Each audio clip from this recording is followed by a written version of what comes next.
Everyone has that one hobby they enjoy. For me and many others out there, it's collecting. I'm not just talking about collecting video games.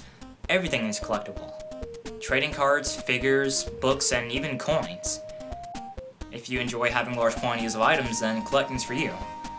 And that's why I want to talk to you guys all about collecting and how I got into it and my likes and dislikes about it. Maybe even showing you guys some of the random stuff I have. It's gonna be kind of a different video, but I hope you guys can take something out of it. So yeah, with that being said, let's get this started. I don't know where I can segue that into, but whoosh. So I guess the first thing I can talk about is how it all started. I think I got into collecting inadvertently by my older brother. He would collect Pokemon cards and card binders, and I just thought that was the coolest thing at the time. Matter of fact, in retrospect, he's kind of the reason I'm into half the things I'm into now.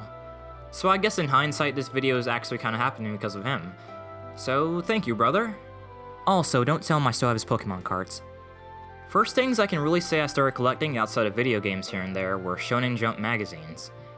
In summer of 2009, I discovered that a local grocery store around me had these magazines, and after seeing Naruto on the front cover of one of them, I thought, hey, I want to buy this.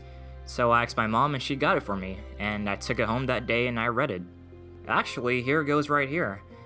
Yeah, it's kinda torn up because of old age, but I still love it. I just gotta take a second to praise these magazines. Everything was in here.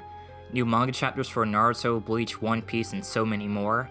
It's how I discovered Yu Yu Hakusho, which if you guys know anything about me, it's still my favorite anime/manga of all time. Some issues here and there even gave us free Naruto and Yu-Gi-Oh cards. Yeah, I bet you forgot Naruto had a trading card game at a point. It did, and it was okay, I guess. I don't know. I'll probably cover it one day in a video if you guys would like to see that. Anywho, I collected these up until 2012. Main reason being is because at that point they went fully digital, and at the time I didn't really have a way to keep up with the new releases, so I just stopped. Yeah, that sucked. Physical media has been dying for such a long time now, and it makes me sad. So moving on to the video game side of things, let's talk about the shelf, where I keep most of my video games and consoles at. I'm really proud of how the shelf evolved over the years. Here's the earliest depiction of it from 2013, where it was just a normal brown janky shelf that I put all the stuff I had on. It wasn't anything special, but it got the job done. And then when I moved in 2014 and eventually got more stuff, I got this black shelf, which I showed off in earlier videos a lot. And most recently I got a second smaller shelf that I keep some of the excess games on that can't fit on the first shelf. So my Xbox stuff, my Wii U stuff, my GameCube stuff, some Game Boy games, and my 3DS stuff as well. Every single item on these shelves is organized in alphabetical order. It took a long time, and it made me go insane at some points, but I think I did a pretty good job in having all these organized. In terms of the games themselves, I started with a mental list of what I wanted and the things I were trying to find. For example, this past May I found a copy of Yu Yu Hakusho Forever at Momocon for 17 bucks, and that's a complete steal considering that online it costs around 96 bucks to import. So that was really cool, I'm glad I found that. Plus the fact that the case and manual are both still intact is just amazing to me. In the future I do want to try to buy more Japanese PS2 games, but the hassle is, since it's a Japanese game, you can't really play them on American PS2 since it's region locked. So at that point you're left with two options. Either you mod your American PS2 to play Japanese games, which is incredibly risky and plus you really have to know what you're doing or else the entire process can get messed up. Or you can just buy a Japanese PS2 online for 100 bucks and call it a day, which I do plan on doing sometime in the future. Now I know some of you may ask the question, hey, why don't you just emulate half the stuff and it'll be easier? Sure, it would be, but it wouldn't really feel the same. Sure, emulation is free and more convenient, but at the same time I do want an authentic experience, which I can only really get by buying the actual games themselves and the consoles they come with or whatever. Now, as much as I enjoy collecting both old and new video games, I do admit that I do have some problems with them.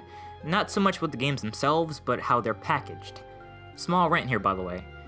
Why exactly do retailers think it's okay to put not one, but two price tags on your game case? Sure, I understand why they do it, but do you really need two? I'm mainly talking about GameStop here, by the way. For example, hey look, that's a cool copy of Naruto and the Broken Bond. I sure do want to have that a part of my collection. Okay, let me just pick it up and... oh look, it got some shit on it. Oh, well that's no problem, I can just take it home and peel it off. Well, not exactly, because whenever you try to peel off a sticker, it leaves residue. Now you gotta go through even more effort to get the residue off. It makes no sense, it makes me so mad. Oh, and that's not even the biggest culprit in this situation. Another glaring issue I have with retailers is the fact that they can sell you games without the original box art. Here's a copy of Marvel Ultimate Alliance for PS2. Have you noticed anything strange about it?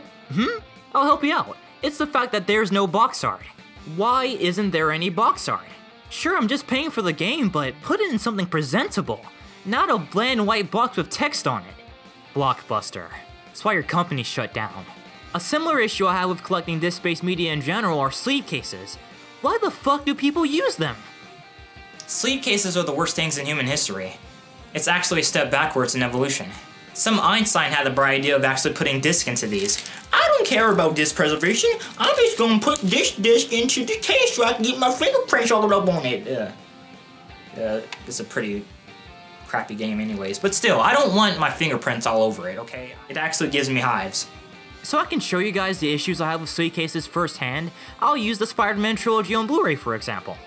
You open it up and you see not one, not two, but 3 sleeve cases. Hey, I want to watch Spider-Man 2. I wonder how I can get it out of there without putting my fingerprints on it. Spoiler alert, you can't. I just can't for the life of me understand why somebody would make this. It's just a small pet peeve of mine that I can't stand. And now after all that effort, I have my fingerprints on the disc. You can try cleaning it, but the smudge is still going to be there. Ugh. Sorry, I just had to blow off some steam. Let's talk about some more positive things. If you ever try to buy an older game from a retailer, then you've probably noticed that sometimes the manual isn't always inside of the case. So whenever I find games with their original manuals, it makes me really happy, especially if they still came with posters. I mean, just look at this poster of Budokai 1. On the front side we have artwork of Super Saiyan Goku with his arms crossed, and on the back side we have all the in-game character models with their movesets. It's really cool. I miss times like these, when games actually came with manuals. It sucks how most PS4 and Xbox One games don't even come with manuals anymore. Sometimes all you'll get is a piece of paper with some DLC codes or another piece of paper advertising something. I get that it saves money, but games don't feel like a complete package anymore. Yeah, step into the Grand Tour. Now let's talk about a throwback. Who else remembers the Dragon Ball GT DVDs from like 2003? It's really not the best way to watch Dragon Ball GT since it does skip a lot of episodes, but they were fine for the time, I guess. And each DVD came with a new word. And the word for this one, as you guys can see, is affliction. Now, what exactly does affliction mean? I don't know, sounds cool though. For another miscellaneous look at the Dragon Ball stuff I have, let's take a look at this Dragon Ball Z bootleg. It contains the first 6 Dragon Ball Z movies, but the first 3 are Ocean dub and the rest are Funimation's dub. Yeah, everything about this is kinda shady. It has a sticker that says Rare Collector's Edition, which translates to, hey, we stole this, buy it please. I'd show you guys how bad the quality looks, but Toei might put me in prison, so I don't want to risk it. I guess I can end this off by talking to you guys about what I want to add to the collection. I definitely want to start collecting more Blu-rays of stuff I like, especially ones of old cartoons and just new movies in general. Next thing I want to add to the collection are more Game Boy games. A few days ago I bought a new charger for my Game Boy Advance SP, so I'm in the market for some Game Boy games, preferably ones still in their boxes. Same thing goes for my 3DS and my Wii games. If you guys have any recommendations, then please let me know in the comment section. So yeah guys, I hope you enjoyed me talking about a bunch of random stuff I have for about however many minutes this video is. If you enjoyed the video, then please give it a thumbs up, comment, subscribe, and all the stuff people do. Road to 1K peeps. I really want to hit 1K before the year ends, and I hope I can somehow pull it off. In the comment section, tell me about some of the stuff that you guys collect. I would love to hear it. With that being said, I'll see you guys in the next video. Peace out.